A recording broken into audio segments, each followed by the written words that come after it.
Hey, what's up, guys? This is Serg from Team Boss, Duel like a Boss. Today, I just want to do a quick deck profile on my Spellbook of Prophecy deck. That got me second place on locals on Tuesday.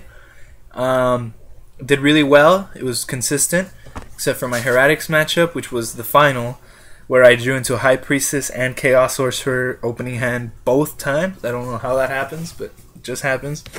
So let's get started. First, I run 3 Spellbook Magician of Prophecy. Great card. It's a searcher of the deck. Well, it's one of. You can play it, get Spellbook of Secrets, search for any other Spellbook spell card, or you can do the reverse. You can activate Spellbook of Secrets, search for him, summon him or her, summon Spellbook Magician of Prophecy. Then you add another Spellbook card to your hand, preferably the Tower. Then you've already got fuel to draw out your standby phase the next turn. And also, one of my favorite things to do was set it first turn. Normally, your opponent won't get rid of it. If they do, well, too bad. It still got flipped up and you got to search. But if they didn't, you get to flip next turn, search for secrets, play secrets, add another one to your hand, play the second one, get another search, then just overlay for 2 for a rank 2. Really great card. I run 2 Priestess. Yes, don't flip out Spellbook of Prophecy players. Only 2. And I'll tell you guys why I run 2 in a bit. But, yeah. Great for popping the back row. Easily protected with Spellbook of Wisdom. I run double Temperance. Your opponent has to Veiler if they don't want to see a Priestess on the field. Or Warning. They've got to get rid of it. They've got to use up the resources while you're only drawing and filling up your hand with the 3 spellbooks. You need to special it from your hand. So it does really well. Just tribute, you get a High Priestess, any level 5 or higher light or dark spellcaster type monster. 1 Justice of Prophecy, 1600 attack, so it's actually pretty good. You play Spellbook of Power to beef it up to 26. Then you can run over a lot of things. When a Spellbook spell card is activated, you can banish this during the end phase, and you get to add 1 level 5 or higher light or dark spellcaster type monster to your hand, and 1 Spellbook spell card to your hand. 1 Stoic of Prophecy. When this card is sent to the graveyard, doesn't matter from where, from your hand, from the field, from your deck, you get to add 1 level 3 Prophecy monster to your hand from your deck. Double Breaker, really great card. You put Breaker on the field, people don't want their back row gone, so they're going to try to bottomless or something. If they bottomless, then you can activate Spellbook of Wisdom and protect it from the bottomless, and then you can use his ability to break another card. Double Veiler, not really great card, not just because it negates, but for synchroing as well. 1 Chaos Sorcerer. I didn't really see him. He wasn't consistent for me. I used him once, and in that match, I used his effect, banish a card, and he just came back and got rid of it like nothing next turn. The only other time I saw him the rest of the day was in my finals matchup. I opened with him both hands with absolutely nothing except for a High Priestess that could have made him. But I never saw a Dark Monster. I'm debating this is going to come out for that 3rd Priestess. I think that's what I'm going to end up doing. This is the reason why I don't run 3 Priestesses as of now. My personal little addition to this deck, Delg the Dark Monarch. It really catches people by surprise. They don't expect to see Delg the Dark Monarch. And the good thing about him is when this card is normal or special summoned, you get to banish up to 2 cards in your opponent's graveyard. Then they have to send the same number of cards from their deck to the graveyard. So, against my Twilight Sworn matchup, which I won 2-1 on Tuesday, I brought him out a couple times to make sure he never had the 3 darks in his grave, for the Dark Arm Dragon, and to make sure he never had 4 different Lightsworn monsters in the grave, and to make sure he didn't keep that Light Ray Gearfried where he could get it back. The new addition to this deck since Abyss Rising came out. The Grand Spellbook Tower. You need 3. You need 3. People say it gets clogged up at 3, but hey, the Priestess can banish a Spellbook card from your hand or the graveyard. You can play this on top of another one and still have High Priestess fuel. But definitely great card. It lets you keep drawing, gives you an extra draw per turn, and when it's destroyed, you get to search for a spellcaster monster whose level is equal to or less than the number of Spellbook spell cards in your graveyard. Obviously, the Searcher, Spellbook of Secrets, a really great card. Just lets you search out any Spellbook spell card, and even Spellbook Magician of Prophecy. 2 Spellbook of Power raises your spellcaster's attack by 1,000 points till the end phase. Then, when the monster you targeted with this destroys a monster, you get to search for another Spellbook spell card. So, really great. Use this, destroy something. If you don't have a secrets, get the secrets, play it, get something else. Thin the deck out a little bit. Game winners right here. Spellbook of Wisdom. Don't know why they're rare. They probably should have been ultra. Really great card. When you summon your Breaker or your High Priestess, they try to bottomless. You play Spellbook of Wisdom. It says target 1 spellcaster type monster on the field and activate one of these effects. It is unaffected by your opponent's spell cards, or it is unaffected by the effect of trap cards. I'm sorry, the first one was it is unaffected by other spell cards effects. I run into a situation before where I was playing a mirror match and my opponent attacked. I activated Dimensional Prison. He chained Spellbook of Wisdom. Then I chained, and he declared traps. Then I chained Spellbook of Wisdom and declared spells. And so it canceled out his Spellbook of Wisdom. So you can even use it on your opponent's spellcasters. It's just a very, very flexible card that works very well. 2, Spellbook of Eternities. Target one of your banished Spellbook cards and add it to your hand, except for Spellbook of Eternity, so it can't get itself. And you can only use one of these per turn. 1, Spellbook of Life. It's essentially the premature burial of this deck.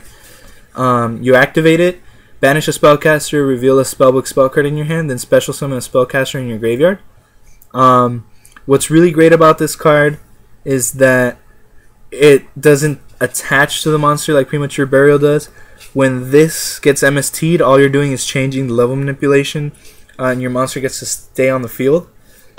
That's a really great card. So now, Spellbook of Fate, a very, very good card. It's got effects depending on how many Spellbook spell cards in your grave you banish. If you banish 1 Spellbook spell card in your grave, you can target 1 set spell or trap card on the field and return it to the hand. If you banish 2 Spellbook spell cards, you can change 1 monster on the field to face down defense or to face up attack position. And if you banish 3 Spellbook spell cards, you can banish 1 card on one card your opponent controls. So even if you only have 3 in the graveyard, you play it, banish 3, get a big monster you know you'd have trouble getting over. Then this hits the grave, and this becomes the fuel you need for your Spellbook Tower. Of course, 2 Pot of Duality, just to speed the deck up a little bit. If you need to get to that Spellbook of Secrets or to the Spellbook Magician of Prophecy, Pot of Duality really helps out a lot. 2 Magical Dimension, which do so much work. I can't tell you how many times I went Spellbook Magician of Prophecy, searched out my card, played Magical Dimension, tributed, special High Priestess, and then destroyed a monster. It's so great. This card is so great. It literally is just tribute a spellcaster and special summon a spellcaster. Then you can destroy one monster on the field. Now, tributing and special summoning occur at the same time. Therefore, if your opponent plays a warning or something or tries to negate this, you don't have to tribute your spellcaster. You don't tribute it because tributing is not a cost. They just activate. Both effects happen at the same time. 2 Wonder Wands. So many times I went Spellbook Magician of Prophecy, searched out my card, played Wonder Wand, sent them both to the grave, and then drew 2. And of course, the staples everybody has to run: Dark Hole, Monster Reborn. Heavy Storm.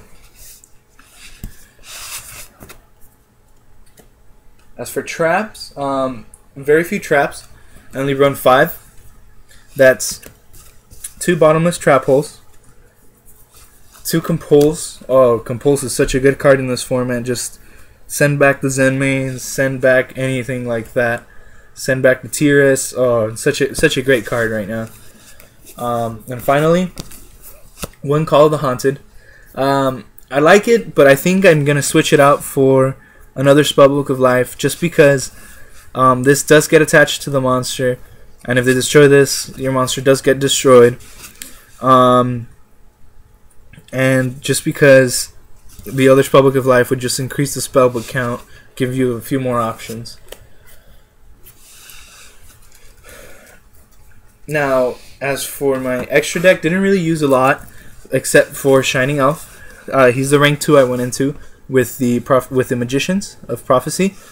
Then your opponent's automatically got to have a 2100 or stronger monster to be able to run this over, because this card's effect is when your opponent summons a monster, you can detach a card from this and decrease that monster's attack by 500 points.